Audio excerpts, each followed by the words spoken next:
Bueno, pues buenas tardes compañeros. Nosotros somos el equipo 8 y pues nosotros vamos a exponer acerca de las vías aéreas superiores, especialmente epidemiología y propedéutica respiratoria. Y pues nuestras ponentes va a ser Edith Cerón Cruz, Mariana Ponce Sánchez y su servidora Ana Paz Jiménez Rueda.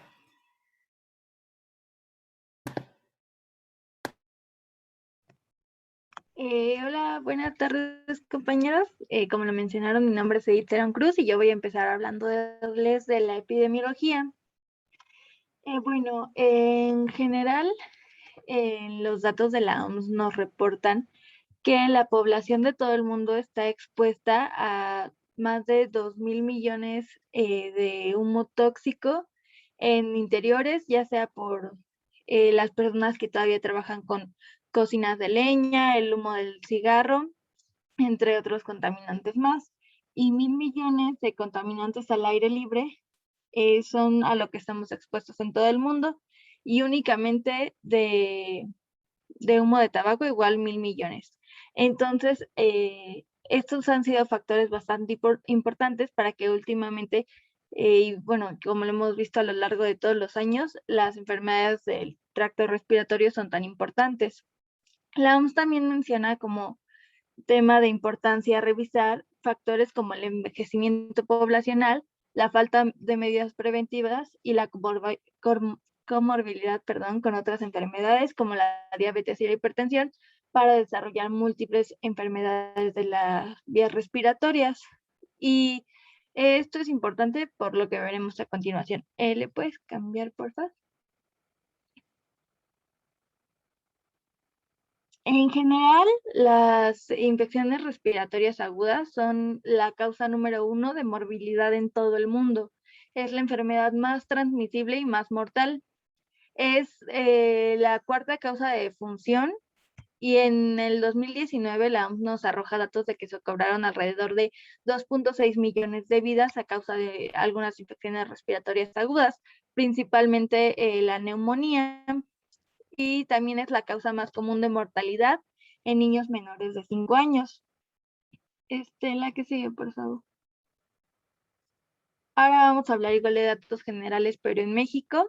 Y en México también las infecciones respiratorias agudas son las enfermedades más comunes, especialmente las de la vía superior son la primer causa de consulta externa en México.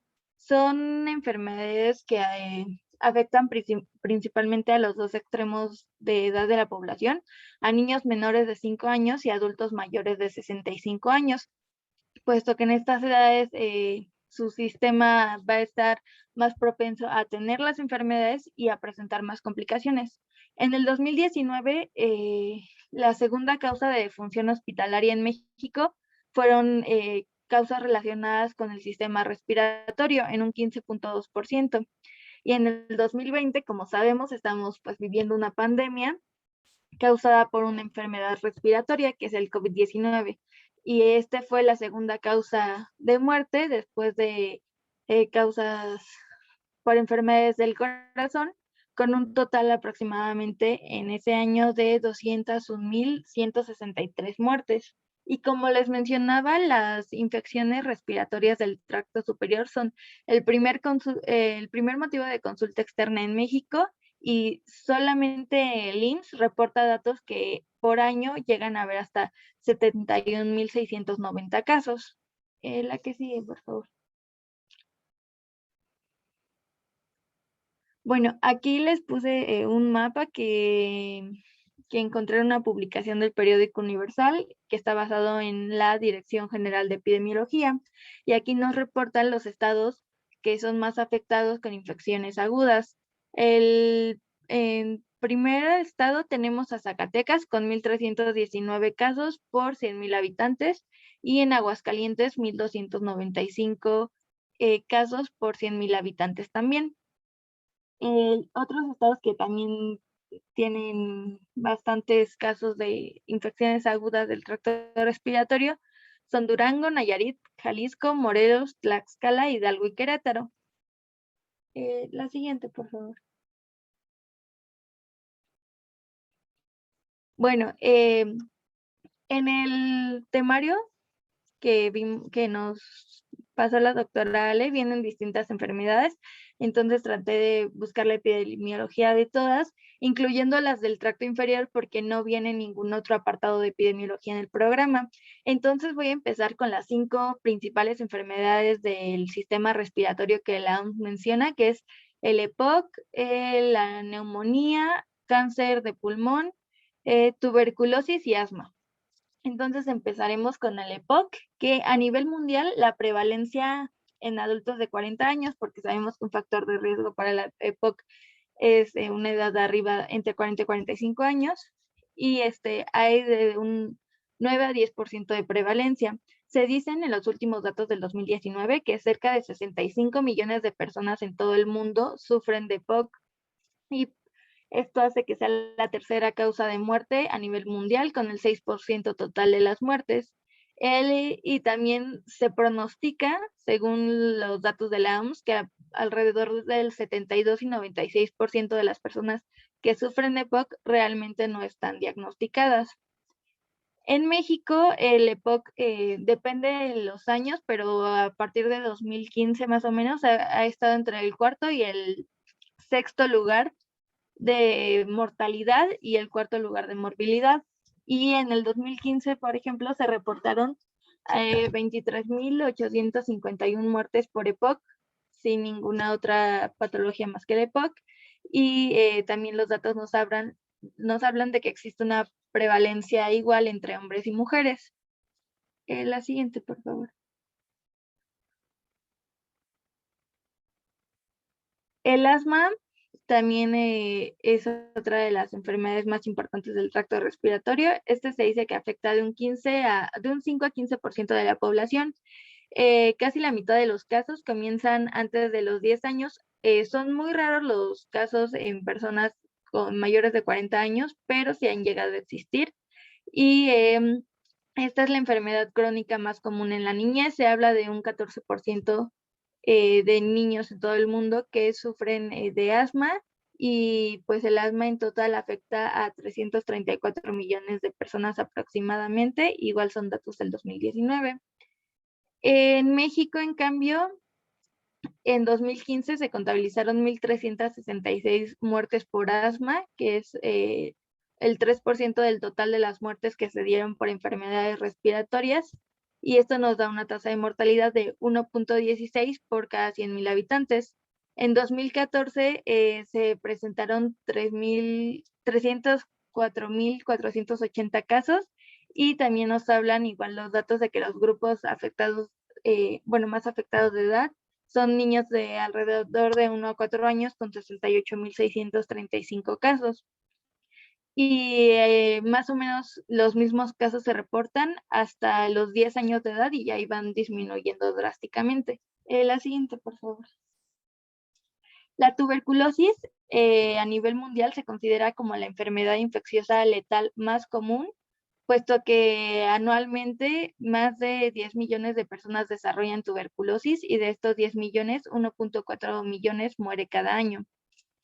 En México, pues no es la excepción. Esta enfermedad en 2016 se encontraron 21.184 nuevos casos, y se habla de que los estados más afectados son los estados de Veracruz, Baja California, Guerrero, Tamaulipas y Sonora.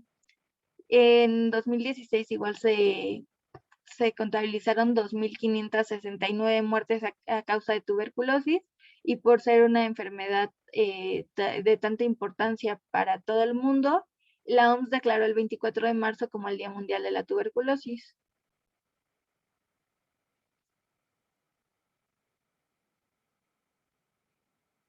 Sí, la siguiente, por favor. El cáncer pulmonar se considera el cáncer más letal en todo el mundo, porque aunque no es el más frecuente a nivel mundial, sí es el que más vidas se lleva, y mata alrededor de 1.6 millones de personas cada año. En México pues sucede lo mismo. Cada año mueren cerca de 8.000 mexicanos por cáncer de pulmón, que aunque este no es el más frecuente, y en cambio ocupa el 7º lugar de frecuencia en cáncer, si es el cáncer más letal y es la primera causa de muerte por cáncer, y se habla de que el 85% de los casos está directamente relacionado con el consumo de tabaco. La siguiente, por favor. La neumonía es la causa más común de muerte por infecciones respiratorias, como se los había mencionado al inicio. En niños menores de 5 años se calcula el 18% de las muertes, que corresponde a un 1.3 millones. Y en general las infecciones respiratorias bajas causan casi 4 millones de muertes al año. Igual son datos de la OMS del 2019.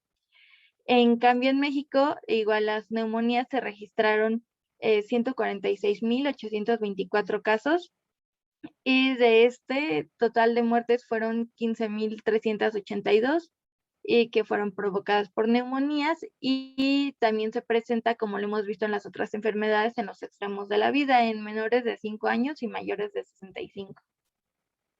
La siguiente, por favor. Bueno, aquí ya vamos a empezar con no las principales según la OMS, sino también las que vienen en el temario, y vamos a empezar con vías respiratorias superiores. Estos datos ya son en México porque pues busqué datos de la OMS a nivel mundial de las enfermedades, pero como tal no venían, más que el de la faringitis, que se calcula en que hay 27 millones de casos al año. Este tiene un predominio estacional, generalmente es en las épocas frías del año, como otoño-invierno, pero encontré que también depende del virus, porque hay virus que tienen predominio en otoño-invierno y hay otros que tienen su predominio en invierno y en el inicio de la primavera. El del 65 al 80% de las faringitis son virales y el otro por ciento son bacterianas, y la principal bacteria causante de faringitis es el Streptococcus beta hemolítico del grupo A. Se calculan que en el 2019 hubieron 217,548 casos. La amigdalitis pues se suele presentar al mismo tiempo con la faringitis, pero igual es uno de los principales motivos de consultas por infecciones respiratorias altas. Se habla del 50% más o menos, y dice que hay un mayor riesgo entre las edades de 5 a 15 años. Y también se hablaba de que son, causas muy importantes en la salud pública, llaman mucho la atención porque son del 20% de las causas de las bajas laborales pues, por enfermedad. La otitis media aguda se hablaba de que es la enfermedad de los lactantes, puesto que se presenta con un predominio de los 6 y 18 meses de edad. En 2019 hubieron 790,660 casos y se habla de que a la edad de 3 años, más o menos, un niño tuvo que ya haber sufrido al menos un episodio de otitis media en su vida, que es lo que se calcula. Y la rinitis y sinusitis, se habla que ambas enfermedades juntas se calculan en un 31 millones de casos por año. Ese dato sí es de México igual. Y se habla de que de la sinusitis se suele presentar como una complicación de la rinitis. Entonces se habla de que el 5 y 10% de niños que presentan rinitis presentan sinusitis como complicación, y en adultos únicamente es del 1 al 2%. Y también esta tiene un predominio y se suele ver más durante los meses fríos del año. La siguiente, por favor. Bueno, seguimos con el síndrome de coqueluchoide, que pues es la manifestación clínica de la tos ferrina y la difteria. En todo el mundo se calculan unos 50 millones de casos y 300,000 defunciones anuales. Los brotes y epidemias se suelen presentar en ciclos cada 3 o 5 años, y esto lo vimos, por ejemplo, en México. Estos son los últimos datos que yo encontré y se ve que en el 2019 se contó con 579 casos de tosferrina. Para 2010 hubo un descenso, pero en 2011 otra vez hubo un aumento, más del 19% que el año anterior, y se registraron 455 casos. Por eso se habla de que las epidemias se presentan en ciclos de 3 a 5 años, pero pues igual se vio una disminución enorme en los casos de este síndrome a partir de la vacunación, Y lo mismo tenemos en la difteria, que bueno, en la mitad del siglo pasado se llegaron a encontrar hasta 1 millón de casos en el mundo, pero apenas en el 2016 fueron 7,000 casos. Y en México, gracias a la vacunación, el último caso que se encontró de difteria, bueno, que se tiene registro, fue en 1991. La siguiente, por favor. Bueno, tenemos enfermedades obstructivas como el croup, la laringitis aguda y la epiglotitis. El croup se registra con prevalencia igual en otoño e invierno. Habla de que tiene predominio en infantes de 6 meses hasta 3 años y en la infancia es una de las enfermedades respiratorias más comunes. Se habla de que es del 15 al 20% de las enfermedades respiratorias que se presentan. La laringitis aguda es la causa más frecuente de obstrucción de vías respiratorias superiores en la infancia, llegando a afectar del 3 al 5% de todos los niños. Y la epiglotitis, pues su incidencia igual ha disminuido desde la vacunación porque la principal causa de epiglotitis es la Haemophilus influenzae. Entonces, desde que existe la vacunación, se vio una disminución desde el 80 al 90% más o menos. La siguiente.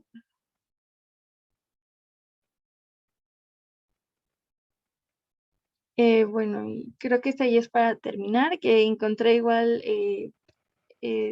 bueno, los que venían en el temario, que son epistaxis, obstrucciones por cuerpos extraños en las vías aéreas, síndrome de insuficiencia respiratoria y neumoconiosis. La epistaxis, aunque no se tienen datos claros, se habla de que existe una mayor prevalencia entre los niños y ancianos. Eh, También decía que, aunque se piensa que su predominio es en temporadas de calor por la vasodilatación, que realmente se han registrado más casos en temporadas de frío como el invierno, y se cree que es debido a la mayor recurrencia de infecciones. Se estima que el 60% de toda la población va a sufrir algún grado de epistaxis a lo largo de su vida y únicamente el 6% de este 60% va a requerir atención médica. En el caso de los cuerpos extraños en vías aéreas, en el 2015 se contabilizaron 4,949 muertes en México por ahogamiento, aspiración de cuerpos extraños. En el síndrome de insuficiencia respiratoria, el 5% de los pacientes hospitalizados con asistencia de ventilación mecánica, bueno, este 5% pertenece a las personas que padecen síndrome de insuficiencia respiratoria y de únicamente el 25% de los casos son leves y el 75% de los casos restantes son casos ya sean moderados o graves.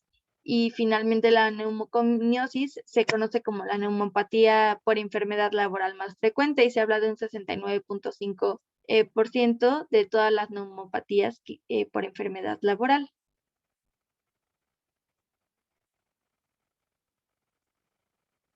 Y bueno, finalmente les presenté las gráficas igual que encontré para recordar el porcentaje de funciones respiratorias en México. La enfermedad pues de la que más hablábamos en un inicio era el EPOC, seguido por la neumonía, tumores malignos, bronquitis crónica y enfisema, asma y un 1% la influenza. Estos son datos del 2012 porque los datos pues de los últimos años como 2020 no se tienen tan bien contabilizados por la pandemia y pues son los más cercanos que encontré sin contar esos años. La siguiente, por favor. Esto también es del 2016 al 2012 y igual se las presenté porque es el total de defunciones. En rojo hasta arriba podemos ver las neumonías, las infecciones de vías respiratorias agudas superiores son en grisecito abajo, igual las faringitis y amigdalitis, que aunque son bueno, de las primeras causas de morbilidad en México, pues la mortalidad realmente es mínima y si se dan cuenta en las neumonías se presentó un pico en el año de 2009 y esto fue a causa de la epidemia que hubo por la influenza. La siguiente, por favor. Igual leí un artículo que, como les comentaba, había realmente poca información sobre la epidemiología de las enfermedades de vías respiratorias superiores, pero sí encontré un artículo de las principales causas otorrinolaringológicas de ingreso hospitalario en México en el 2015 y encontraron estos resultados. En general, se estudiaron 5.861 casos y la primera causa de ingreso hospitalario era la amigdalitis crónica, después una desviación del tabique nasal, luego la faringitis aguda, pero no estaba especificada si era viral o bacteriana, luego otras infecciones en sitios múltiples de las vías respiratorias, hipertrofia amigdalina, igual hipertrofia amigdalina, pero ahora con adenoiditis, que ya es hipertrofia de la adenoides también, laringotraquitis aguda, rinofaringitis agudas igual, amigdalitis agudas, que tampoco está especificada, y finalmente por una fractura de huesos de la nariz, eran las causas de hospitalización. La siguiente, por favor. Y bueno, ya les van a empezar a hablar sobre historia clínica y estos son los principales datos que encontramos en la epidemiología. Listo, una disculpa.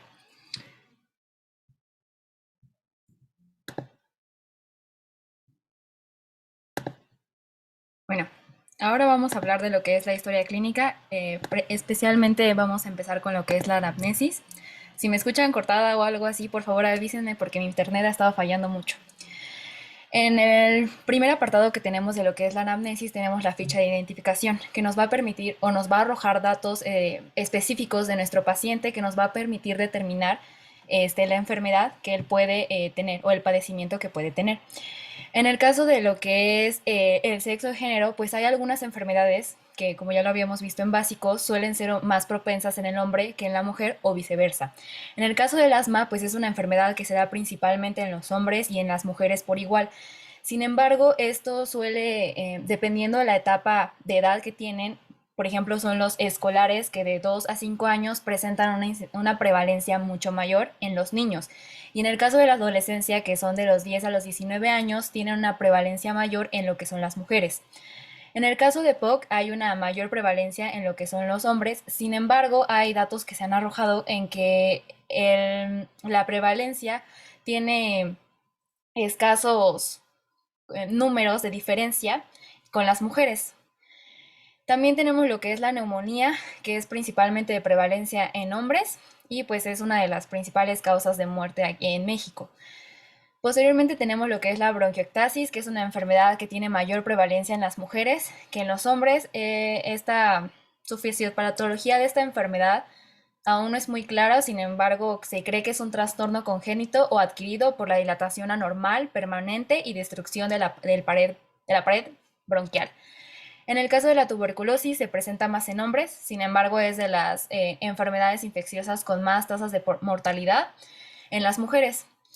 Y pues en el caso también de la influenza, no hay una diferencia en porcentajes que afecte más a hombres o a mujeres.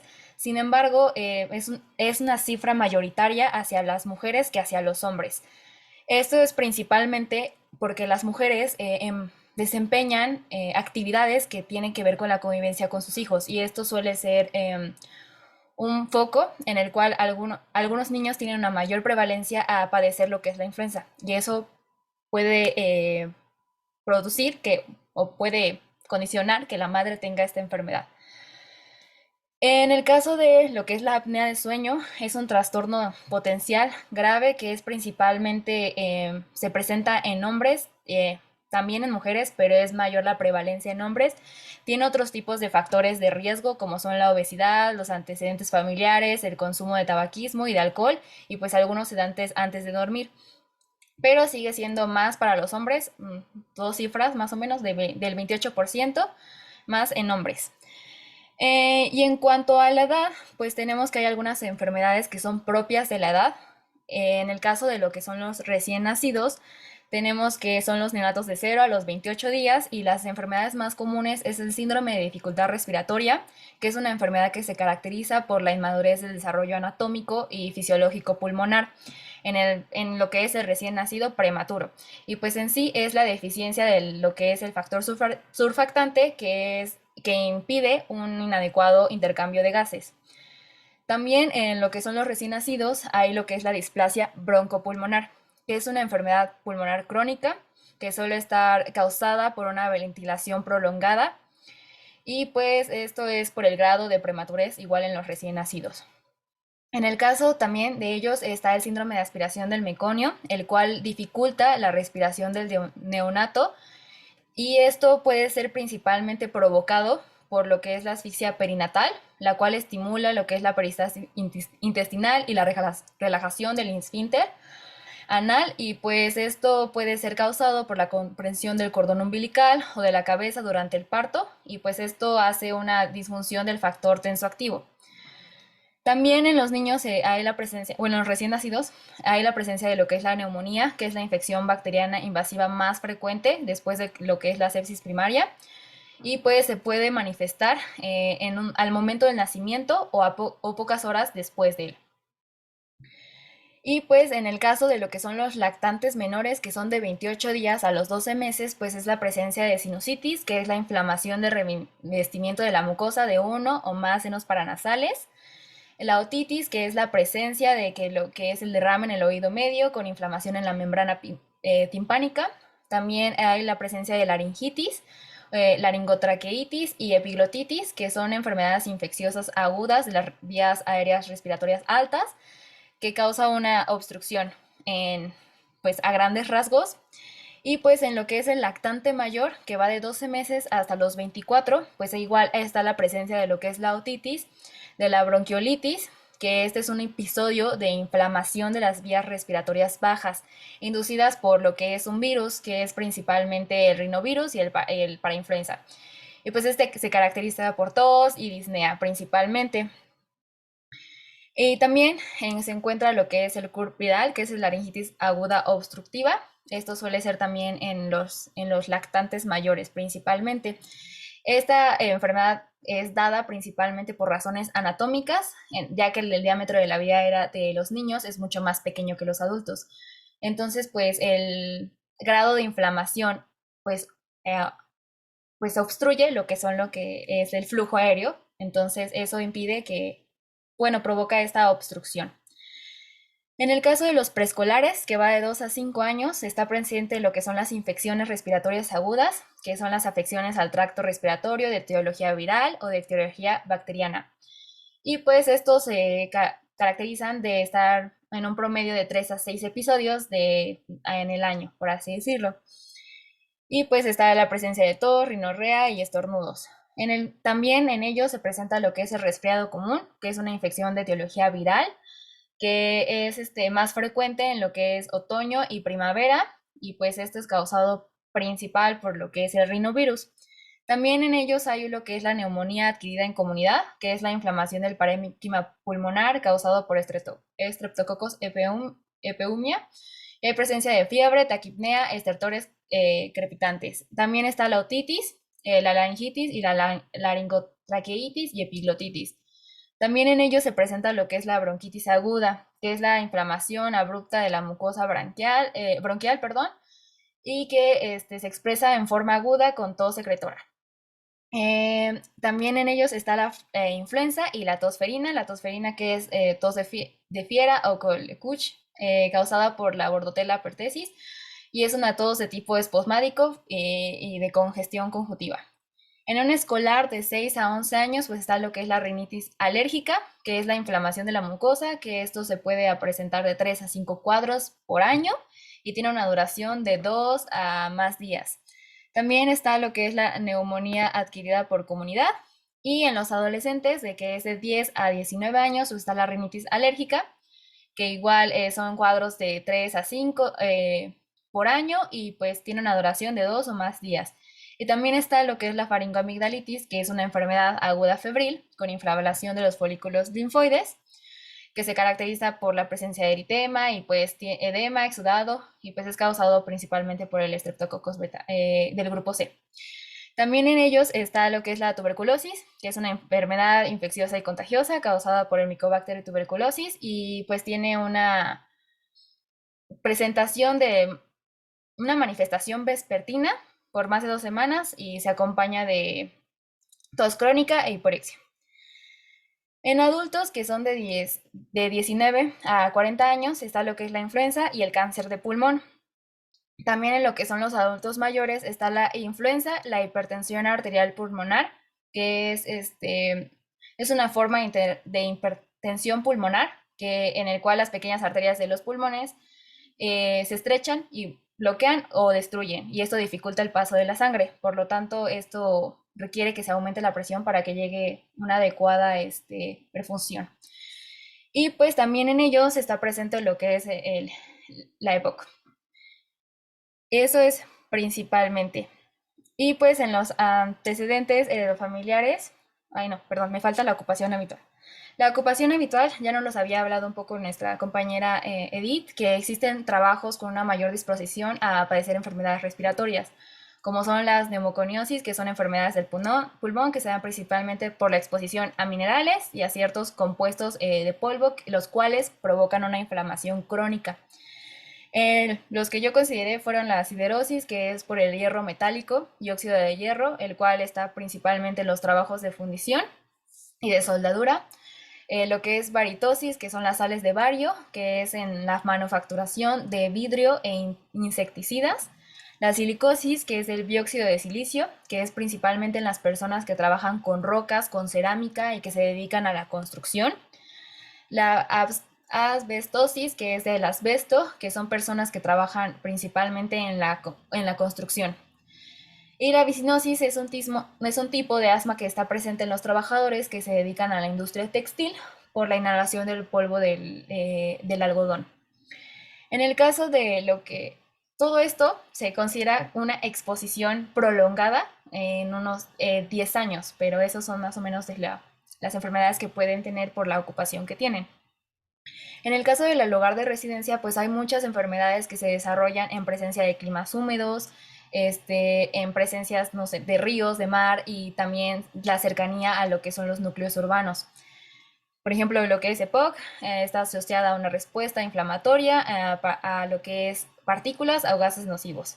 La rinitis alérgica está presente en las zonas con mayor índice de contaminación, en la que hay hongos atmosféricos o pólenes.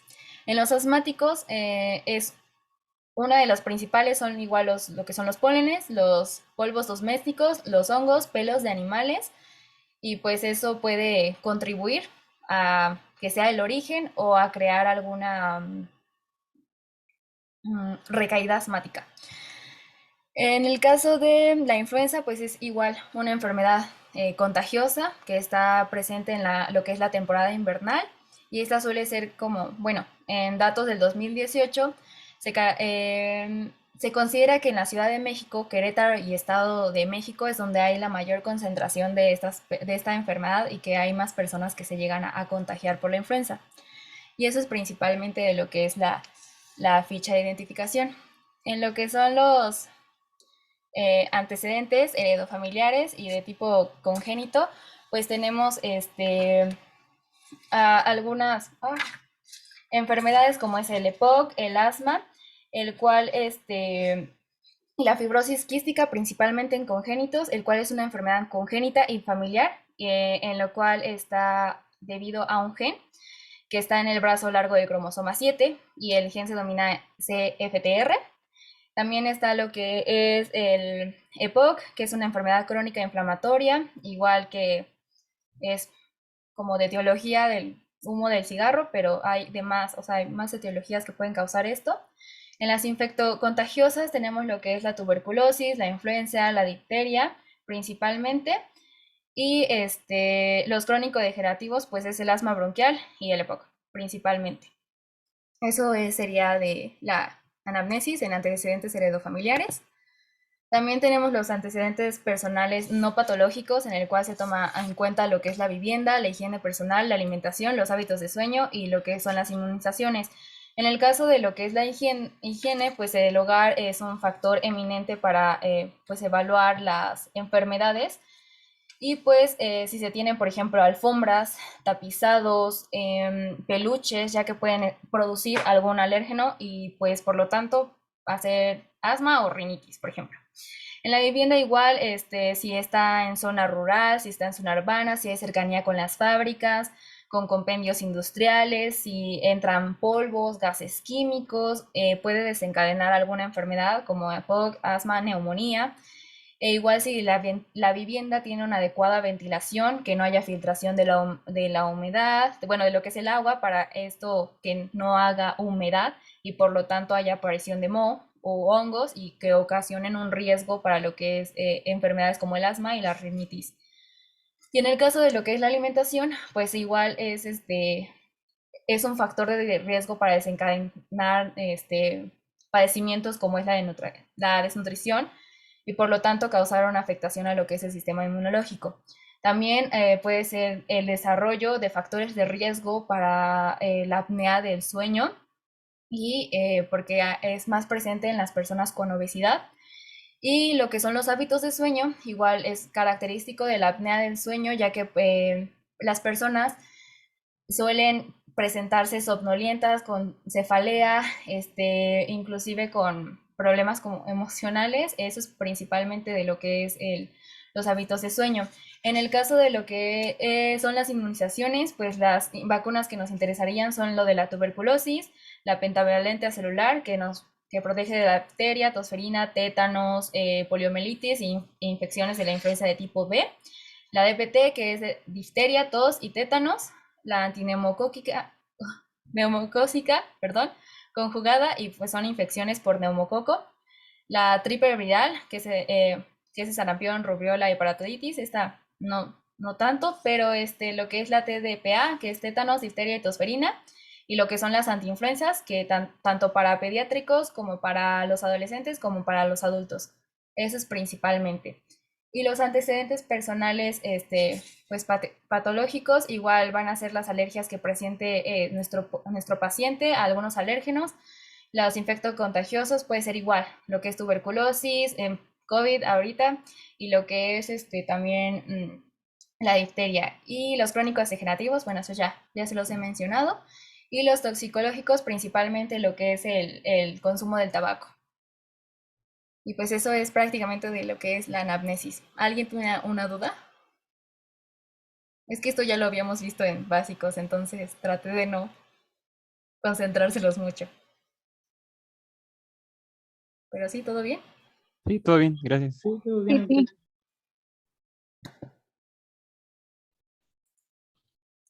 Bueno, igual, si llega a fallar mi internet, me avisan para apagar mi cámara y que no falle. Vamos a empezar con exploración física. Igual, ya es algo que vimos en ciclos básicos. Vamos a dar un repaso general y breve. En general, vamos a hablar de vía aérea, exploración física de vía aérea superior, pero también de vía aérea inferior, ya que aunque las patologías de nuestro temario nos abarcan o nos dicen ser de vía aérea superior, muchas veces para el diagnóstico es necesario abarcar más allá del límite anatómico de la vía aérea superior. Entonces, primero que nada, antes de tocar al paciente, la bibliografía nos dice que tenemos que presentarnos con ellos, ¿no? Tenemos que informarnos lo que le vamos a realizar y solicitar su autorización para proceder con la examinación, el examen clínico. En este caso, por ejemplo, de la inspección general, pues quizá no sea tan necesario el consentimiento en ese momento, ya que pues va a ser lo que nosotros veamos cuando nuestro paciente llegue al consultorio, pero ya cuando hablamos de la propiamente de la exploración física o cuando ya estemos palpando al paciente, bueno, la bibliografía también nos recomienda que es fundamental el lavado de manos y la aplicación de alcohol o de gel antibacterial y más en estas épocas para que pues se haga lo más correcto posible esta exploración. Entonces, vamos a pedir al paciente, esto es muy importante, que se descubra el tórax, en este caso que se descubra todo el área que vamos a inspeccionar y que vamos a estar nosotros evaluando. Y pues si tenemos disponible se le puede asignar una bata, siempre cuidando el pudor del paciente. Vamos a utilizar las 4 técnicas básicas de exploración que ya las hemos visto a lo largo de todos nuestros ciclos básicos en práctica clínica. la inspección, la palpación, la percusión y la auscultación en ese orden. Siguiente, por favor.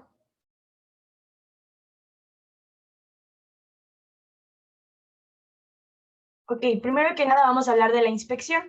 La inspección nos va a evaluar alteraciones generales, es decir, nos va a dar un panorama del estado de nutrición, por si tenemos algún paciente caquéxico, nos va a dar un panorama de si tenemos un paciente con cianosis, podemos ver en pacientes pediátricos aleteo nasal, uso de músculos accesorios, por ejemplo, en dificultad respiratoria en pacientes con asma.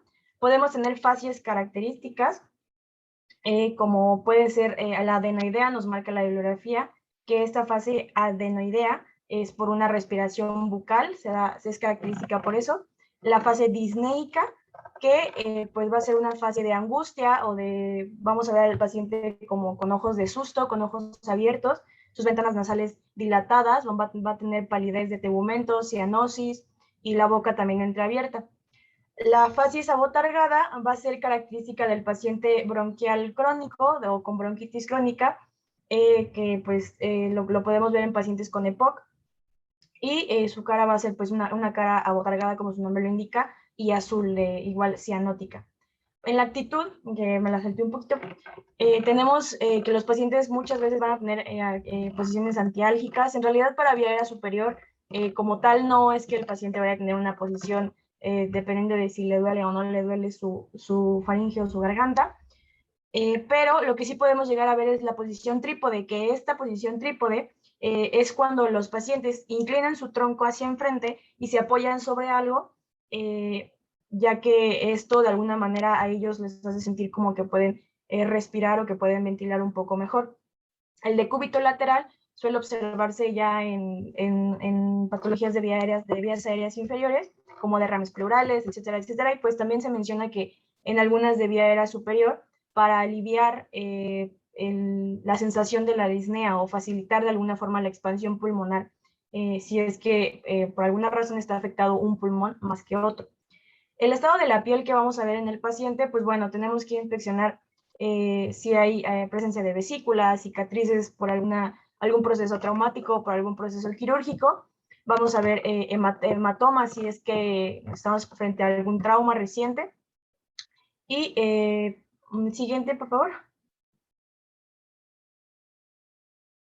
Primero que nada, como vías aéreas superiores, vamos a inspeccionar la nariz. ¿Qué vamos a inspeccionar la nariz? Debemos saber que la pirámide nasal es distinta, fisiológicamente es distinta en muchas personas. No tenemos la misma pirámide nasal que tenemos o que quisiéramos tener. Y a esta le vamos a inspeccionar que el tamaño, la forma, el color, el aspecto que tiene. Sabemos que hay narices rectas, hay narices respingadas, hay narices aguileñas, como la segunda cara que está ahí. Vamos a ver también si tiene presencia de deformidades congénitas importantes, como es la nariz sencilla de montar, que les presento al paciente, al viejito, el paciente geriátrico que está ahí. Esa es la nariz sencilla de montar, que pues evidentemente nos puede causar algún problema de tipo obstructivo para ventilar. O también podemos tener y presenciar algunas deformidades adquiridas. Estas deformidades adquiridas las vamos a ver más en traumatismos, y vamos a ver, justo como en la segunda imagen, como tenemos ahí los famosos tabiques desviados, se puede dar también, podemos encontrar crepitaciones, podemos encontrar palpitaciones, etcétera, etcétera. Las fosas nasales las vamos a inspeccionar. Primero que nada vamos a ver si tenemos alguna secreción fuera, ya sea agua, moco, pus o sangre. Tenemos que ver qué cantidad de este líquido, de esta secreción tenemos, si es solamente de un lado unilateral o si es bilateral, el color, el olor, si en caso de que sea secreción purulenta, enrojecimientos, estrecheces, algunas úlceras o alguna obstrucción. Para ver propiamente o hablar de la secreción de sangre, sabemos que hablamos de la rinorrea, y esta rinorrea se puede dar por patologías como es la rinitis alérgica, otras alergias diversas, alguna infección también puede ser, algunos pólipos nasales que podamos tener ahí, o algún cuerpo extraño que tengamos, se puede dar más común en pacientes pediátricos. La rinorragia estamos hablando de que puede ser epistaxis, por traumatismos también puede ser, por alguna crisis hipertensiva, incluso por un golpe de calor también se ha asociado, enfermedades hemorrágicas diversas. La rinorraquia, que es cuando la secreción es más transparente y es porque es de líquido cefalorraquídeo.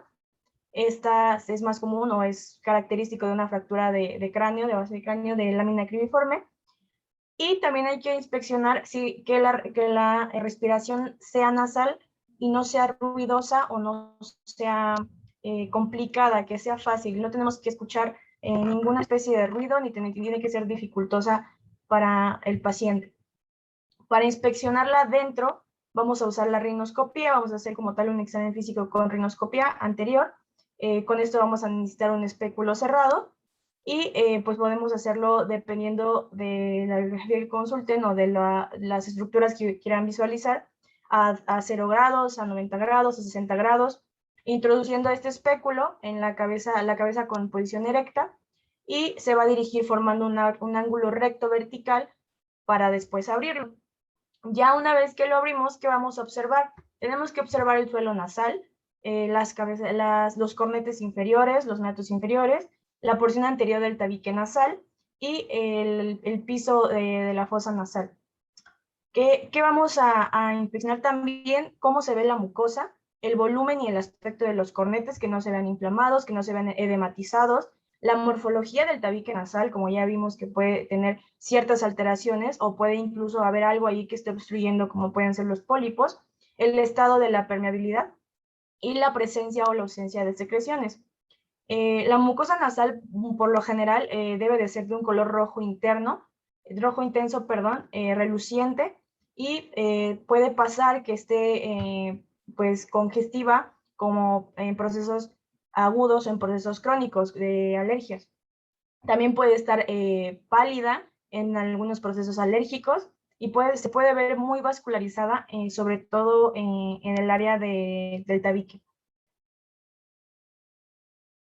El tabique nasal también lo vamos a explorar o lo vamos a inspeccionar.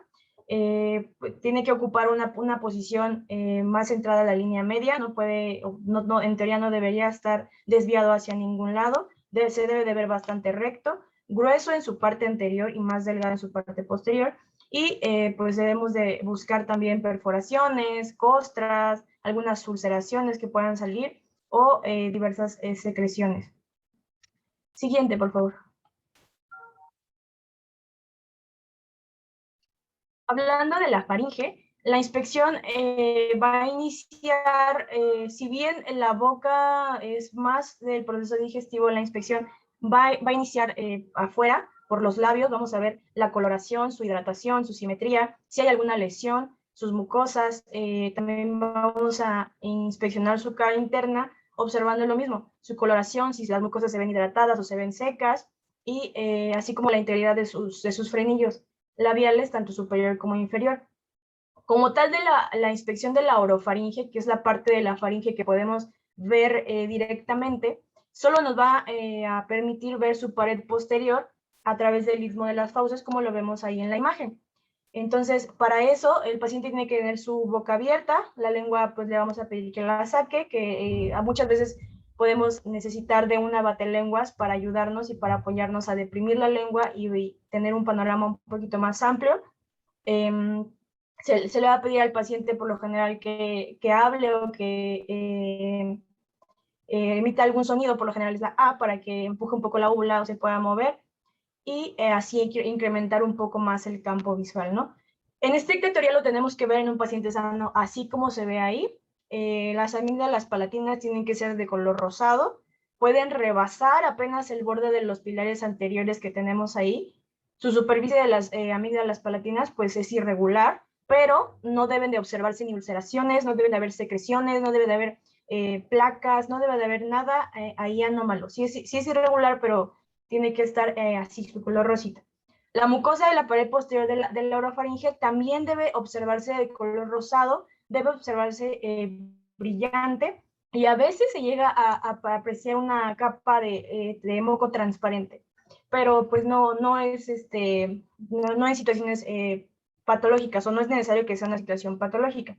Habitualmente su superficie es lisa, pero no es raro tampoco de repente observar algunas elevaciones que se pueden considerar como folículos linfoides.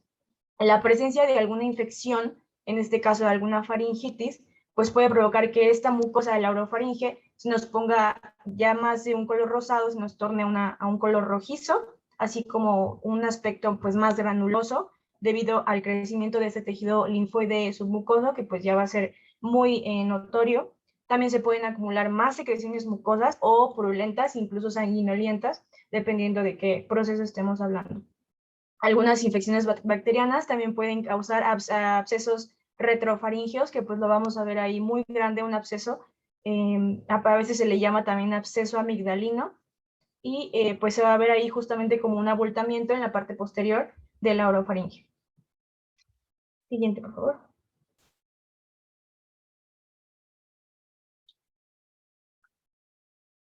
Vamos a inspeccionar el cuello también. De igual forma, no debemos de ver ninguna anormalidad. Como tal, dentro pues ya no podemos observar más, a menos que pues tengamos ya un proceso más invasivo, pero pues no, a simple vista no lo vamos a hacer, en la propéutica no lo vamos a hacer. Pero el cuello sí lo podemos visualizar, no debemos de ver ninguna anormalidad, se tiene que ver íntegro y sin deformaciones tampoco. Vamos a pasar a ver la topografía también torácica, ya que pues para su estudio se puede dividir el tórax en líneas, en regiones, en reparos anatómicos, y es importante identificar también las proyecciones de los lóbulos pulmonares. Es decir, en regiones anteriores, los lóbulos superiores son más superficiales, y en regiones posteriores los lóbulos inferiores del pulmón son más superficiales en la parte posterior. Y gran parte de la superficie del pulmón se proyecta sobre la región lateral, que es muchas veces lo que nos olvidamos de inspeccionar o de revisar en los pacientes, las regiones laterales. ¿Qué reparos anatómicos o qué puntos anatómicos tenemos de referencia? Bueno, en el tórax tenemos a las clavículas, tenemos al hueso, al esternón, con sus divisiones, que podríamos ubicar a la horquilla esternal, el ángulo de Lewis, el apéndice xifoide y el ángulo epigástrico. En la parte posterior tenemos a las escápulas, tenemos a su espina, que es su extremo interno, va a corresponder con la tercera vértebra dorsal, y tenemos su ángulo inferior, que va a corresponder con la séptima vértebra dorsal. En la parte posterior también vamos a poder identificar el ángulo, la apófisis prominente espinosa de la séptima vértebra dorsal. Y bueno, pues ahí vemos en las imágenes que dependiendo de la vista que tengamos anterior, posterior, lateral, vamos a tener diversas líneas. Las líneas más comunes o las que solemos usar incluso como referencia son las líneas de la cara anterior, que tenemos a la línea clavicular, a la tercera costal, que como su nombre lo indica va a seguir al tercer cartílago costal, la sexta costal, las tenemos identificadas por números, la línea paraesternal, ya sea izquierda o sea derecha, la línea medio clavicular, la línea esternal como tal y la línea medio externa. Las regiones, tenemos una región supraclavicular, una región infraclavicular, que como su nombre lo indica van a estar arriba o por debajo de la clavícula. Tenemos una región mamaria, tenemos un hipocondrio y la región esternal. En la parte posterior tenemos la línea escápulo-espinal, tenemos la línea vertebral, que va a seguir el trayecto de las mismas, tenemos la línea escapular, infraescapular, axilar posterior y la duodécima dorsal. Como regiones tenemos la supraescapular interior y la supraescapular exterior. Como su nombre lo indica, encima de la escápula, interior o exterior, dependiendo de qué estemos hablando. También vamos a tener las infraescapular interior y la infraescapular exterior. De igual forma, tenemos la región escapular y tenemos la región escápulo-vertebral. Para una proyección lateral, tenemos la línea axilar anterior, la sexta costal, la axilar media, la axilar posterior, el reborde costal, y como regiones, pues tenemos a la región axilar y tenemos a la región infraaxilar. Esto ya realmente lo vemos muy rápido porque pues ya es un repaso más que nada. Y siguiente, por favor. Para inspeccionar el tórax vamos a tener que inspeccionarlo de dos formas, o se dice que hay dos formas de inspeccionarlo. Es de una forma estática y de una forma dinámica, en movimiento. Primero que nada, para la inspección estática, vamos a hablar de los tipos de tórax, de las deformidades o asimetrías, los abovedamientos y las retracciones. Eso es todo lo que nosotros vamos a tener que identificar si es que existe o no en nuestro paciente. El tórax normal es simétrico en forma y en volumen y va a presentar cierta variabilidad dependiendo de edad, incluso dependiendo del sexo. El tórax en los primeros años de vida, como vemos ahí en el infantil, es casi cilíndrico. Su diámetro vertical es muy pequeño y no hay diferencia de acuerdo a si es masculino o si es femenino. En la adolescencia, el tórax se alarga y se aplana. Y entonces en esta etapa es donde se van marcando las diferencias de acuerdo con el sexo y donde se determina finalmente cuál va a ser la configuración del tórax del adulto. En el anciano, el tórax también cambia de forma, ya que ocurre un aumento en el diámetro antero-posterior por cambios en la columna y en las partes blandas. En términos generales, la forma del tórax es cónica, con el vértice dirigido hacia el abdomen, y la base del cuello. Sin embargo, en la mujer la morfología es diferente o tiende a ser un poco más cilíndrica.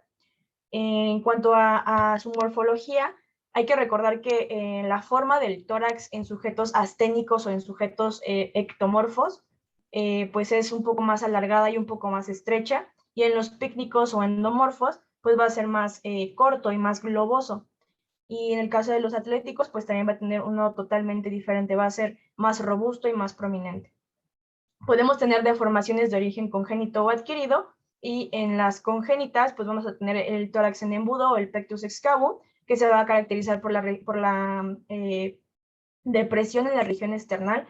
Tenemos al tórax piramidal, que va a ser una prominencia de la parte anteroinferior de la caja torácica a la altura del apéndice xifoides, y esto va a ser por un exceso o por, digamos, por tener unas costillas muy grandes por exceso de desarrollo costal. Tenemos también el tórax piriforme, también llamado carinatum o enquila, que tiene una forma de una pera invertida con una gran saliente antero superior. Dentro de las deformidades o asimetrías de un tórax que podemos adquirir, se menciona un tórax raquítico, que como su nombre lo menciona, se da en pacientes propiamente con raquitismo, que nos da un aumento en el diámetro anteroposterior y una disminución en los diámetros transversos. También podemos adquirir o se puede apreciar en la práctica clínica un tórax enfisematoso, también llamado tórax centonel, que es voluminoso, es cilíndrico y tiene un aumento del diámetro anteroposterior y del transverso inferior. Este tórax se observa en casos de enfisema pulmonar o de bronquitis crónica en pacientes con la EPOC. Siguiente, por favor. Hablando de la dinámica, vamos a hablar propiamente de los movimientos del tórax, del tipo de respiración, de la frecuencia, de la amplitud, del ritmo, y si existen signos de dificultad ventilatoria o no. ¿Qué tipo de respiración podemos tener? Bueno, ya sabemos que en la mujer tenemos un tipo de respiración costal superior, en el hombre tenemos un tipo de respiración costoabdominal, que se da más con el abdomen o que usan más los músculos abdominales, y en el niño también se puede ver más, con más frecuencia la respiración abdominal, que ellos de plano respiran mucho con el abdomen. Respiran. Entonces, la inversión de este tipo de respiraciones puede ser evidencia de procesos patológicos, pues tanto respiratorios como abdominales. En la mujer nos puede dar signos de quizá una fractura costal o un tórax inestable, y por eso es que se puede invertir de pronto la dinámica que tiene en su tipo de respiración, y en un hombre quizá por un proceso sensibilizante del abdomen, alguna peritonitis o algo así que le cause o que le cause no querer mover el abdomen, pues puede hacer una inversión igual para mover más los músculos costales. En la frecuencia, pues tenemos la frecuencia respiratoria de los pacientes, sabemos que es de 12 a 20 respiraciones por minuto, lo normal, y lo anormal podría ser un aumento de la frecuencia respiratoria, que es una taquipnea, una disminución, que es una bradipnea, un aumento en la amplitud, que lo conocemos como batipnea, una disminución de la amplitud, que es una hipopnea, y un aumento de la frecuencia respiratoria y de la profundidad, que puede ser una polipnea o una hiperpnea. En cuanto al ritmo, pues tenemos, ahí yo les puse muchísimos ritmos respiratorios que podemos encontrar. Son, tenemos el normal, que es regular y cómodo, con una frecuencia de 12 a 20 por minuto, hasta los más comunes que podemos encontrarnos de pronto en la práctica clínica, como es la respiración de chain stop, que son periodos variables de aumento en la profundidad intercalados con apnea, quizá en pacientes con algún traumatismo craneoencefálico, la respiración de Kussmaul en pacientes GIOT, que pues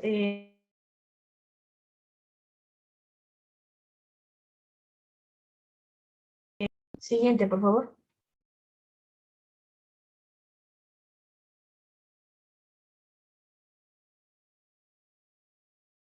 Bien, la palpación nos va a ser útil para verificar efectivamente los datos que nosotros vimos en la inspección y aparte completar los hallazgos para dar un diagnóstico aún más certero. Podemos localizar deformaciones, inflamaciones, puntos dolorosos, crepitaciones, enfisemas subcutáneos también. Nos puede ayudar para ver si es útil, no, nos puede ser útil más bien para identificar el dolor y en general podemos palpar o tenemos que hacer una palpación general de las partes blandas del tórax, sea cuello, axila, el propio tórax. Tenemos que evaluar su elasticidad y su expansión torácica y las vibraciones vocales. Siguiente, por favor.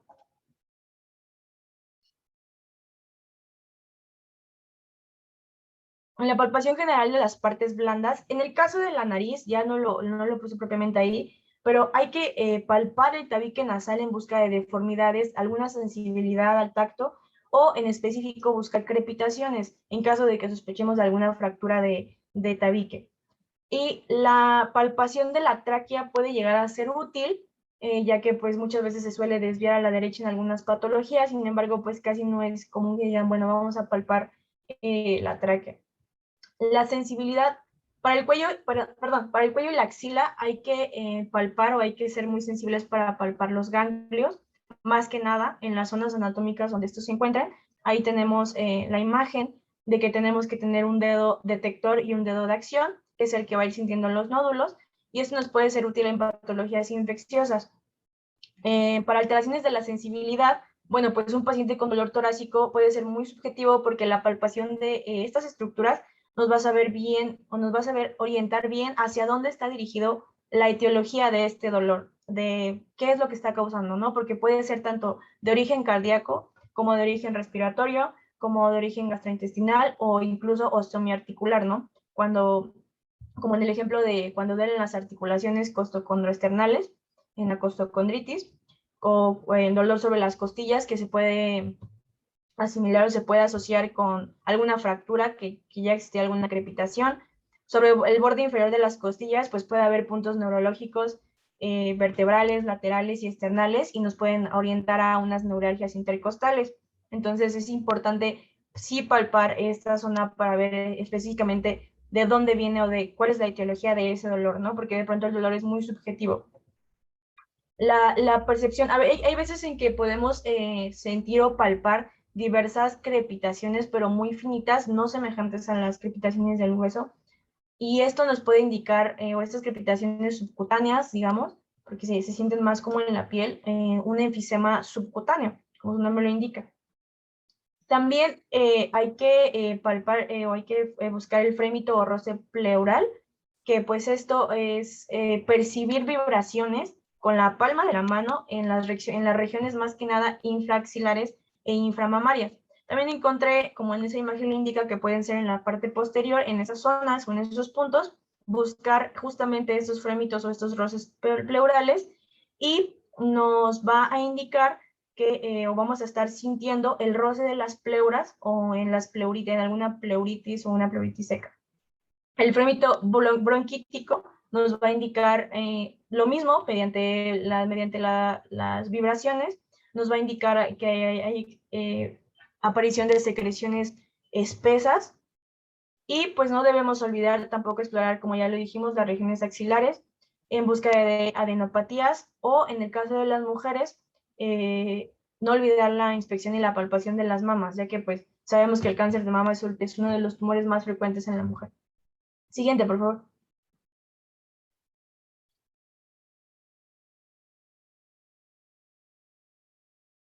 Bien, ahora hablando de amplexión y amplexación, para la amplexación vamos a tener superior y amplexación inferior. Vamos a colocar las manos, así como lo vemos en la imagen, sobre ambos huecos supraclaviculares, con los pulgares tocando las apófisis espinosas.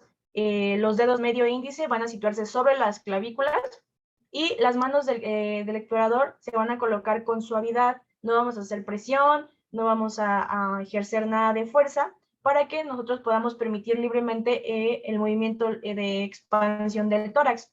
En la amplexación inferior se van a colocar las manos de forma simétrica, similar arriba, pero estos van a ser a nivel de la línea infraescapular, con los pulgares lo más separados de la columna vertebral, así como lo vemos en la imagen de abajo. Y para la amplexión, las vamos a colocar justo como le indica una mano anterior y una mano posterior, y nos va a precisar la amplitud del movimiento en dirección anteroposterior. Las demás estamos evaluando en amplexación, perdón, estamos evaluando un movimiento cefalocaudal, y en la amplexión estamos evaluando un movimiento anteroposterior, una expansión o una expansibilidad anteroposterior.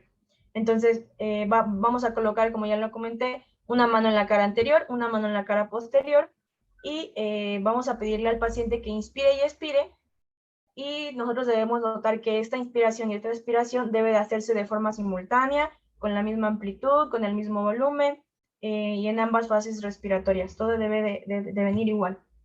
Siguiente, por favor. Vamos a tener también, podemos palpar las vibraciones vocales, como ya lo comentamos. Estas pues se van a explorar con las palmas de las manos, van a recorrer comparativamente, siempre recuerden que para nuestra exploración física tiene que ser de forma comparativa, izquierda-derecha, en ambos semitórax, mientras el enfermo pronuncia ciertas palabras o ciertas frases, que en este caso pues te ponen como ejemplo el 33, pero pues puede ser en general cualquier palabra que haga que resuene, o cualquier letra que haga que resuene la voz, las cuerdas vocales. Cuando las vibraciones vocales están disminuidas, o pueden estar disminuidas cuando el tono de voz es muy alto en las mujeres y en los niños, o cuando la pared torácica es gruesa, como por ejemplo en casos como la obesidad. Entonces, se consideran, digamos, anormales cuando son asimétricas. Es decir, un aumento en la vibración vocal, ¿qué nos puede decir? Nos puede decir que puede haber una consolidación en el espacio aéreo con un bronquio permeable, y puede estar en contacto con el foco de la pared torácica. Y esto lo vemos en patologías como neumonía o en grandes tumores. Una disminución de estas vibraciones vocales nos puede estar revelando que la luz bronquial está obstruida, que la destrucción del tejido, puede haber destrucción del tejido pulmonar, o alguna interposición de aire o líquido entre el pulmón y la pared, como puede ser la luz bronquial obstruida, como en pacientes con asma o con bronquitis crónica. Lo podemos ver también en atelectasias, en enfisemas, en derrames pleurales, en neumotórax. Podemos tener las disminuciones de las vibraciones vocales. Y se exploran justo en esa secuencia que les pongo ahí en la imagen. Siguiente, por favor. Para la percusión, al percutir, pues se van a hacer vibrar los cuerpos elásticos, van a emitir ondas sonoras, se van a propagar a través del aire, pues van a llegar a nosotros de cierta forma, ¿no? Entonces, la técnica más utilizada es la dígito digital de Gerhardt, en donde pues el dedo percutor, tenemos un dedo percutor y un dedo plexímetro. El dedo percutor va a caer por detrás de la uña del dedo plexímetro, así como en la imagen, y el antebrazo no se va a mover para nada. Vamos a dar golpecitos suaves y breves, levantando enseguida el dedo que percute, como si fuera un rebote, como si estuviera rebotando el dedo. En este caso, el sonido, o de qué nos va a variar el sonido, va a depender de la constitución, del contenido aéreo y de la tensión de los tejidos. Tenemos tres sonidos fundamentales, que es la sonoridad, la matidez y el timpanismo, y tenemos dos agregados o dos digamos, sus sonidos, porque finalmente son o derivan de estos primeros, que es la hipersonoridad y la submatidez. Siguiente, por favor.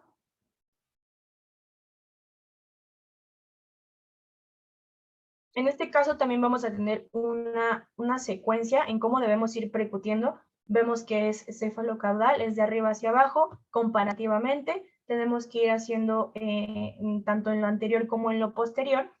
Y en la imagen de abajo les pongo lo que normalmente podemos encontrar en tórax al estar percutiendo, ¿no? Podemos encontrar en que vamos a toparnos con el corazón en algún punto, vamos a tener una matidez cardíaca, la matidez hepática cuando ya estemos sobre el hígado, vamos a tener una sonoridad pulmonar, un timpanismo y matidez en las bases pulmonares también.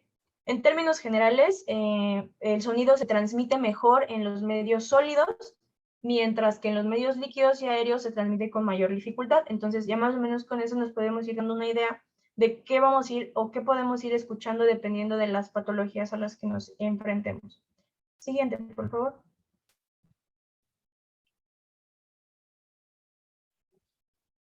Otros hallazgos, bueno, pues ahí tenemos la submatidez, ahí por línea media clavicular más o menos, sonidos intermedios por la interposición de aire entre el tórax, tenemos matidez cuando tenemos algún pulmón privado de aire, en condiciones pues claramente anormales, como en las neumonías, en las atelectasias, cuando hay líquido, como ya lo habíamos comentado, la matidez hepática, la sonoridad del pulmón, que es lo que digamos normalmente debemos escuchar, un pulmón aireado, un pulmón con aire, intenso, fuerte, en tono bajo y prolongado, y lo vamos a sentir también en zonas infraclaviculares y regionales dorsales.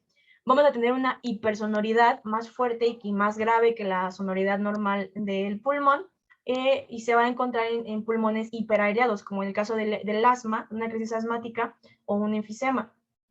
Vamos a encontrar matidez en órganos macizos como hígado, vaso o músculos, y pues timpanismo solamente cuando tengamos estrictamente contenido aéreo en estómago e intestino.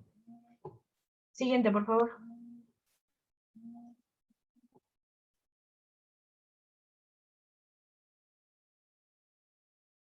Siguiente, por favor. Bien, gracias. Para la auscultación, ya finalmente, aquí nos va a importar y nos va a aportar importantes datos sobre el parénquima y los bronquios, las pleuras y en específico la vía aérea superior. Aquí es a donde me refería más que para el diagnóstico, de muchas patologías de vía aérea superior. Realmente necesitamos también de un poco de la anatomía de vía aérea inferior. Entonces, pues en general yo creo que la auscultación es la principal herramienta con la que contamos para explorar el aparato respiratorio. Es una maniobra pues sencilla, no invasiva, en donde lo único que vamos a necesitar es la membrana del estetoscopio, que se va a apoyar firme sobre el tórax desnudo o el tórax descubierto, mientras el paciente respira de forma lenta, profunda y con la boca pues abierta. Vamos a tener ahí, en esa imagen les pongo las proyecciones de los lóbulos del pulmón para que más o menos sepamos qué es lo que estamos o qué parte del pulmón estamos escuchando cuando estamos auscultando. Como vemos en la siguiente imagen, hay ciertos puntos o ciertas líneas de referencia donde nos dicen tienes que auscultar aquí, pero realmente el pulmón lo podemos auscultar, como ya vieron en la imagen, pues en distintos puntos, en diferentes zonas. Y pues dependiendo de la zona que estemos auscultando, como vemos en la primera imagen, para hacerlo comparativo, vamos a ver justamente esas diferencias entre la zona en la que estamos auscultando. Siguiente, por favor.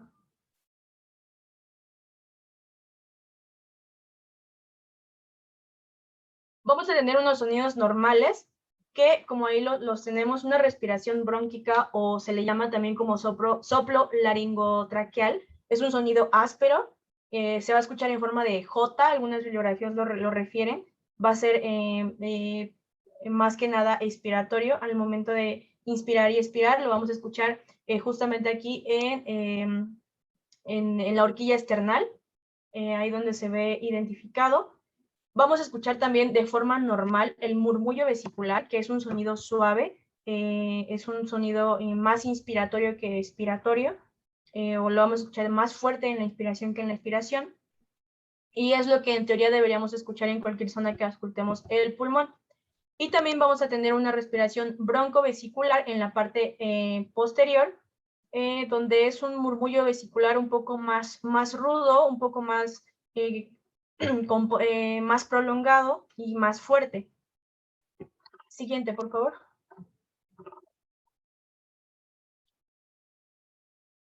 Hablando ya de los hallazgos que son anormales en una auscultación pulmonar, pues podemos obtener o podemos ver que si tenemos aumento en esta sonoridad o aumento en estos ruidos, va a ser secundario a una hiperventilación que puede ocurrir tanto en situaciones fisiológicas como en ejercicio y estrés, o patológicas como en acidosis metabólica, que tendríamos la respiración de Kussmaul. Podemos tener también una disminución o una abolición del murmullo vesicular, que esté disminuido, que de plano no lo escuchemos, en situaciones como neumotórax o demás. También cuando se obstruye la luz bronquial, en situaciones como enfisemas, o alguna obstrucción propiamente de vía aérea, que no esté pasando el aire, de vía aérea superior, perdón, que no esté pasando el aire, pues no vamos a poder tener ningún ruido en ese caso. Vamos a tener también, o bueno, ahí tenemos una división en que tenemos a los sonidos adventicios, que es básicamente los sonidos anormales, a los pulmonares y a los pleurales. En los pulmonares vamos a tener sonidos discontinuos y sonidos continuos. En los discontinuos vamos a tener sonidos, se les conoce como crepitantes, que pueden ser gruesos, medianos o finos, que como tal los finos son los que nos dicen muchas veces, ¿no? Que se escuchan como si rozaras dos cabellos, o sea, sí, como el roce de dos cabellos, el frote o roce de dos cabellos. Y en los continuos tenemos al roncus, que podemos tener ahí sibilancias de intensidad elevada, incluso son sonoros o de intensidad baja. Dentro de los sonidos pleurales tenemos el roce de fricción, que se dice que es un roce pleural. Realmente se podría auscultar también a nivel de un derrame o de un pulmón colapsado. Se dice que se escucha como un E, bueno, como una tonalidad E, más o menos, o muy gruesa. Y los sonidos de chasquidos o crujimientos en el neumotórax o en el neumomediastino. Las sibilancias o roncos pues son continuas, son predominantemente expiratorias, van a indicar justamente una obstrucción en la luz bronquial por secreciones, por broncoespasmo, por algún objeto ahí atrapado o por edema en la mucosa. En el caso de vía aérea superior podemos escuchar estos ruidos, más que nada cuando tenemos una obstrucción por el mismo músculo que tenemos en la boca, que es la lengua. Entonces, también pueden ser característicos, las sibilancias son sumamente características de patologías como asma y de las bronquitis crónicas. Y pues también se dice que se puede, o la bibliografía marca que la voz se puede auscultar, ¿no? Que podemos encontrar broncofonía cuando hay aumento de la resonancia sin mayor nitidez, o pectoroliquia, que se le llama como pecho que habla, que la voz y la palabra se auscultan con nitidez, que es lo ideal. La pectoroliquia áfona, que se ausculta con nitidez la palabra, pero la palabra se pierde, como que se distorsiona. Y la egofonía o la voz de cabra, perdón, en donde la voz tiene un carácter tembloroso. Siguiente, por favor.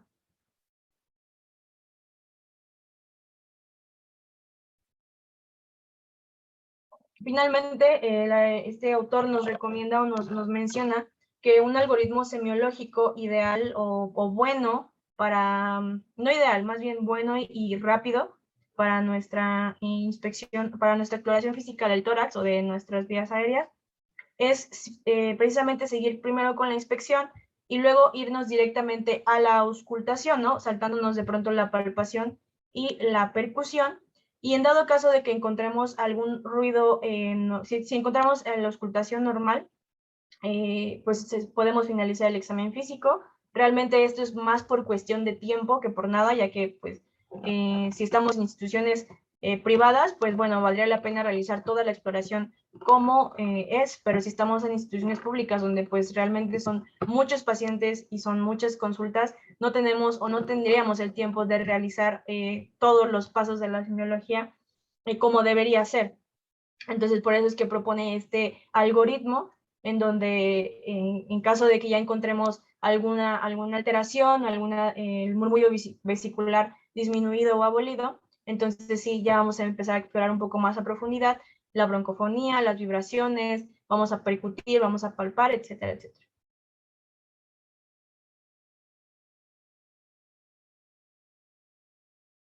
Bueno, ahorita podemos hablar también de la semiología de los síntomas respiratorios. Ya los habíamos visto, la mayoría de todos. Y pues el primero es la tos. ¿Alguien recuerda qué es la tos, el concepto de tos? ¿No?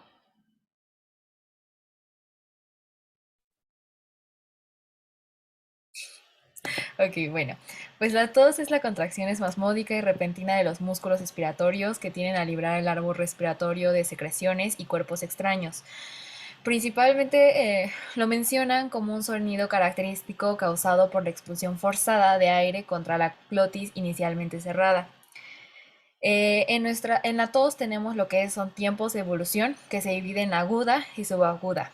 La aguda es menor de 3 semanas y esto puede ser por una infección del tracto respiratorio, y la subaguda que es de 3 a 8 semanas, que es principalmente post-infección. Lo que es la crónica es mayor a 8 semanas y puede requerir lo que es un estudio etiológico, ya que hay varias etiologías de la tos. Las características pues puede ser seca y húmeda principalmente. La seca pues no moviliza secreciones y lo que es la húmeda suele ser productiva si el enfermo expectora o declute, y pues esta puede ser no productiva si esto no ocurre. Y pues la auscultación permite lo que es su diferencia de estas dos. En cuanto a las complicaciones que puede llegar a tener, son las cansancio y fatiga, síncope y tusigenio, que es el síncope es la pérdida de la como conciencia, sin embargo no tiene un daño neurológico mayor. Lo que es también neumotórax, incontinencia urinaria, desgarro muscular y fractura costal, al ser una tos bastante enérgica y pues fuerte, y también lo que es el dolor torácico. En cuanto a las cardiovasculares, también puede provocar lo que es una hipotensión arterial, una bradiarritmia, y en gástricos a veces suele haber eventos de reflujo. En el caso de los tipos de tos, pues está la tos quinosa o la llaman tos ferina, que son expiraciones violentas, de una mucosidad escasa y de predominio nocturno principalmente. La tos ronca o perruna, que esta suele ser seca, intensa y nocturna. La tos bitonal, pues hay una parálisis en sí de las cuerdas vocales y pues hay la presencia de lo que son dos tonos. Y la tos de coqueluchoide es una de las tos ferinas, característica de la tos ferina, y son tos paroxística, estrioide inspirado, y que es como un agudo o silbido, principalmente al inhalar. Y eso es a grandes rasgos lo que es la tos. En cuanto a la expectoración, pues tenemos que es la eliminación de las secreciones del aparato respiratorio, y puede ser por secreciones inflamatorias, exudados, trasudados, contenido de abscesos o de quistes. Y pues tenemos una cantidad que es de la producción diaria de 100 mililitros, más de 200 mililitros al día podemos sospechar por una bronquiectasias o de cavitación, y de 400 mililitros por 24 horas y de 150 mililitros por hora, igual en lo que es una broncorrea. En el caso del color, pues hay blanquecino, que es cuando predomina el mucus, amarillo y verdoso, que se le agrega lo que es pus, y rojizo, que es en la agregación de sangre. Y pues aquí hay una tabla en donde se divide lo que son algunas enfermedades y la apariencia que puede llegar a tener esta expectoración. Por ejemplo, lo que es la neumonía suele ser viscoso, pegajoso y purulenta. Y pues tiene un color de tipo hemotoico, anaranjado, amarillo verdoso. Y pues también lo que son los tumores, la apariencia mucosa, mucopurulenta y hemoptoicos principalmente. En la tuberculosis pulmonar es numular, purulento, mucopurulento y pues este también suele ser hemoptoica. Y lo que es el embolismo pulmonar es poco ambulante, hemoptoica y este tipo ocre. En la tosferina pues es de tipo viscosa. Esos son los que más encontré que son característicos que podemos llegar a presenciar. Pero pues ahí está la tabla. En el caso de hemoptosis es la expulsión de sangre con la tos procedente de las vías respiratorias inferiores. Hay una clasificación que es la expectoración hemoptoica menos de 30 mililitros por día. La hemoptosis no masiva es aquella que es de 600 mililitros o más en 24 horas. Y lo que es la hemoptosis masiva, al menos uno de los siguientes. Tiene que tener 200 mililitros o de 600 mililitros en una sola vez o en 24 horas. Y pues tenemos lo que es síntomas o signos de hipovolemia y obstrucción de la vía aérea a grandes rasgos. Y lo que puede causar una etiología son infecciones respiratorias, enfermedades cardiopulmonares. También le agregaría lo que es tuberculosis, neoplasias y causas traumáticas principalmente. Y pues aquí son las causas más frecuentes, como les había mencionado, la tuberculosis, bronquitis, el cáncer broncogénico y la bronquiectasis, también la neumonía bacteriana. Poco frecuente pues tenemos el trombolismo pulmonar, la insuficiencia ventricular izquierda, un trauma o iatrogenia. Y pues raras son las neoplasias pulmonares y malformaciones principalmente.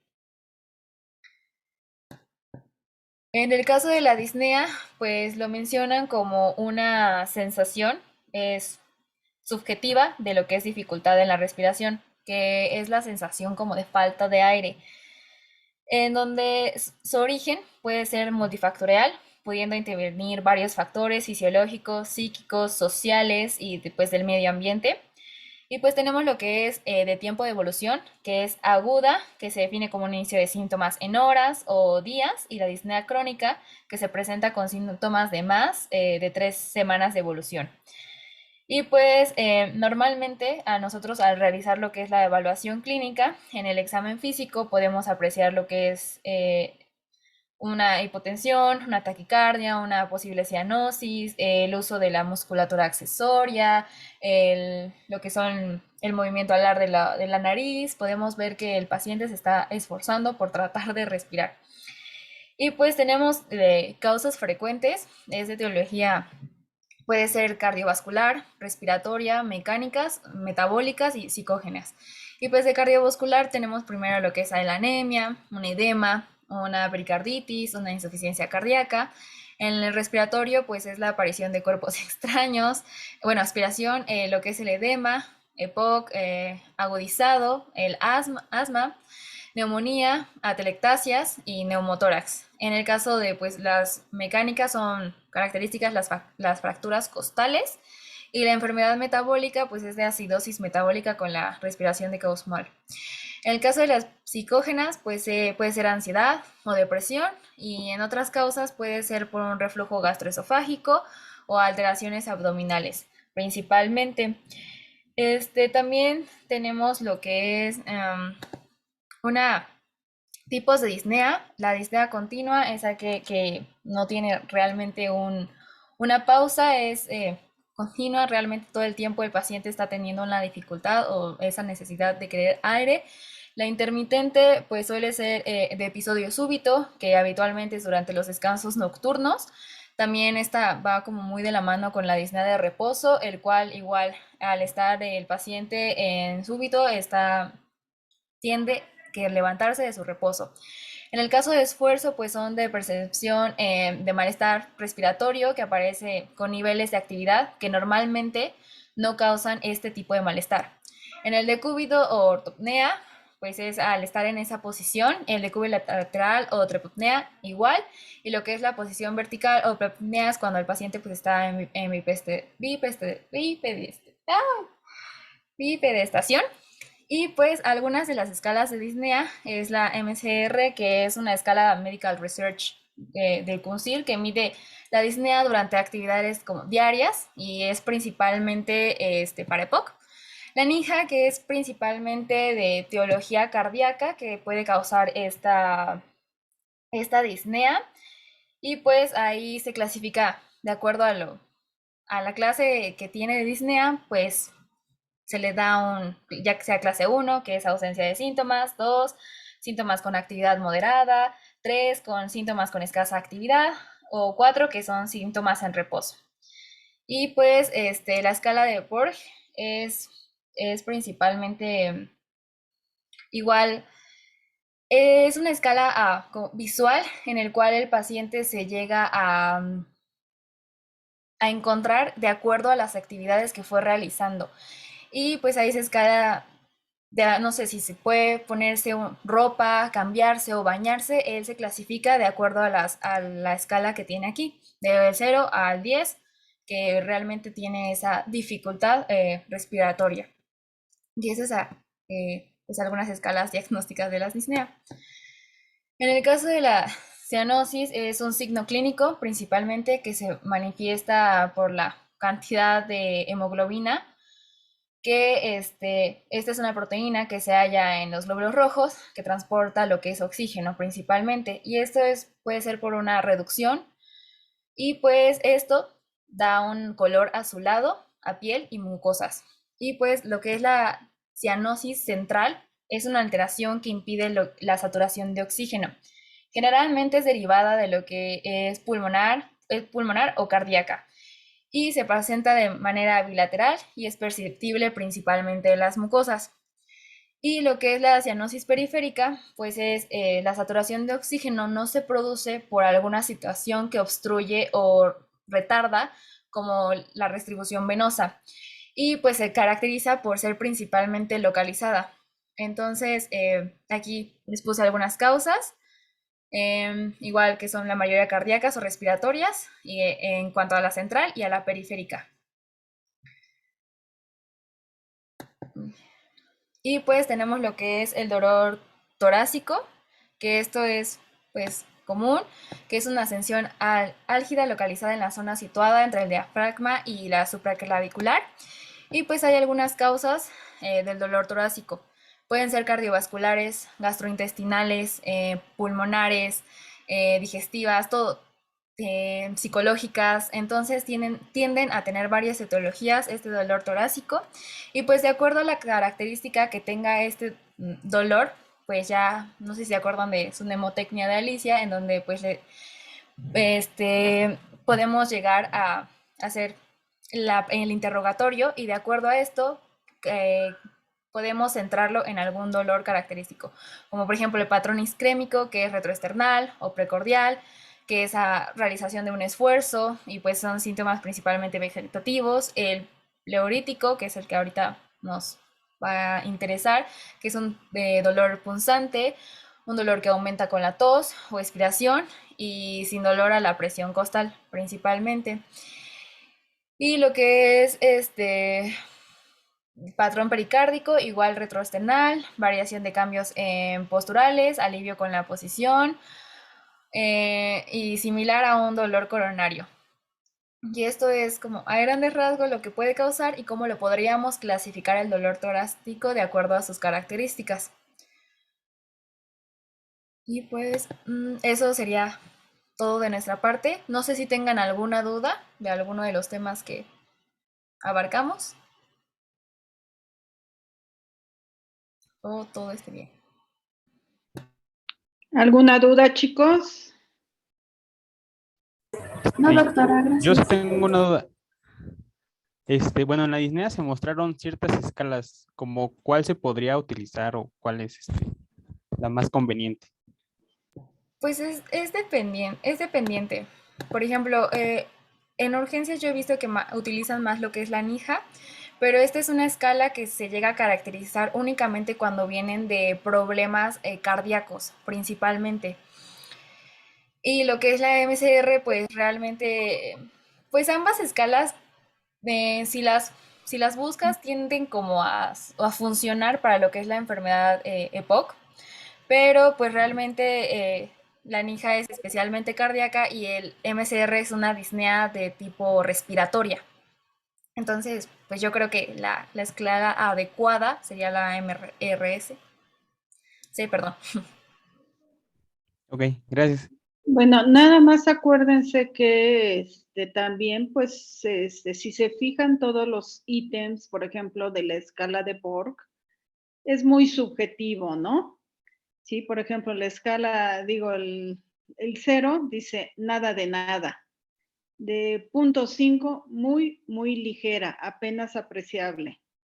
1, muy ligera. Yo creo que ya también eso depende ya del observador y de la experiencia que vayan teniendo a través del tiempo, a través de su formación académica, la experiencia posteriormente a estar, pues en contacto con los pacientes, podrán, ir, tomando experiencia para decidir qué calificación le va a dar. Pero pues continuamos con que es muy subjetivo, por ejemplo, a lo mejor para mí es muy ligera, para algunos de ustedes es ligera o muy, muy ligera. Entonces son escalas muy subjetivas. Y lo que les dice su compañera, bueno, la NIJA, que le dicen, ¿no? New York Heart Association, es para insuficiencia cardíaca, ¿sí? Y la otra, bueno, pues también, acuérdense que los dos orígenes o de la disnea o es respiratorio o es de origen cardíaco. Pero bueno, ya ustedes tomarán la experiencia para decidir cuál escala ustedes pueden ir adoptando, ¿no? Dependiendo del padecimiento. Ahora, por otro lado, sí quiero felicitar al equipo porque sí hizo una muy buena revisión del tema e incluyó ahorita todo lo que es vías respiratorias bajas, como nos los comentaron al principio. Acuérdense que ahorita, bueno, por ahí no recuerdo quién hizo el comentario, ¿verdad? En cuanto al algoritmo que estaban proponiendo, de primero hacer la inspección, después irse a la auscultación y bueno, ya dependiendo del padecimiento del paciente. Yo lo que les recomiendo ahorita, ustedes que apenas están empezando con sus ciclos clínicos, que desafortunadamente, bueno, ahorita no se ha podido tener contacto con los pacientes, es que siempre lleven un orden.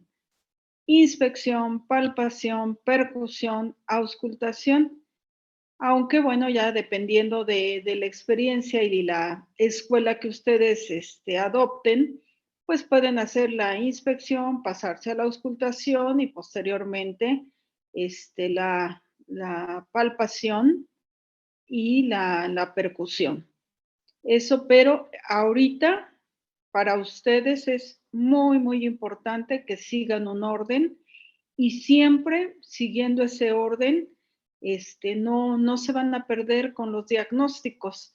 Ya lo veremos, por ahí ya tuve una actividad con un equipo y bueno, si nosotros no hacemos un muy buen interrogatorio, no hacemos una buena exploración, no nos vamos a perder para llegar a una posibilidad diagnóstica. Empezamos a pensar en diferentes diagnósticos, diferentes etiologías, y cuando yo les pregunto, a ver, ¿en qué me sustentas este diagnóstico? Pues ya nos perdemos un poquito. Entonces, ahorita recomendación, sigan lo que es la propedéutica, la semiología, y ya cuando tengan un poquito más de experiencia, entonces a lo mejor sí se pueden ir saltando algunos pasos, pero ahorita no es conveniente para ustedes. Y bueno, nuevamente felicito al equipo por la buena revisión que hicieron. ¿Algún comentario, duda, chicos?